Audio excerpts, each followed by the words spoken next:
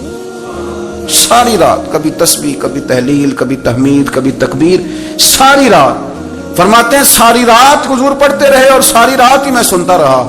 مجھے اونگ آ گئی, میری آنکھ لگ گئی, حضور ابھی پڑھ رہے تھے, میں تھک کے سو گیا. اور فرماتے ہیں جب میری آنکھ دوبارہ سے کھلی تو میرے کانوں میں پھر کوئی چیز گونجی, تو میں نے کان لگایا تو میرے حبیب ابھی بھی اللہ کو یاد کر رہے. ساری رات حضور رب کی عبادت کرتے. اسی لیے تو کہا یا ایھا المزمل قم اللیل الا قلیلا, حبیب ساری رات تو نہ جاگا کر, تھوڑا آرام بھی کر لیے گا. میرے بھائی, اپنا مصلی, اپنی عبادات, اپنے وظائف, اللہ اللہ جو آپ نے کسی سے سیکھی ہے اس کو کبھی کمزور نہ ہونے دیں. شجرہ شریف جو کسی بزرگ سے آپ لے لیتے ہیں تو کیا رسم ہے کوئی؟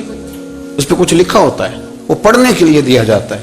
اس پہ لکھا ہوتا ہے کہ یہ اللہ اللہ آپ نے کرنی ہے. ساری زندگی کسی اسکول میں داخل ہو گئے اور وہاں جا کے آپ نصاب ہی نہ پڑھیں, کتاب ہی نہ کھولیں تو پاس ہو جائیں گے؟ تو کہتے ہیں میں 20 سال جاتا رہا ملا کچھ نہیں. تو آپ نے لیا کیا ہے؟ ایک اتنی سی کتاب تھی, اس کو تو کھول کے آپ دیکھ نہیں سکے, اس کے وظائف تک تو رسائی نہ ہوئی.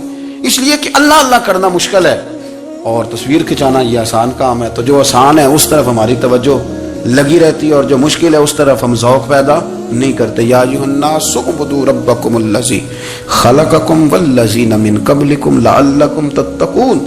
اے لوگوں, اس رب کی عبادت کرو جس نے تمہیں پیدا کیا اور تم سے پہلوں کو پیدا کیا, اس لیے عبادت کرو کہ تم پرہیزگار ہو جاؤ گے. مالک سمجھنے کی توفیق عطا فرمائے.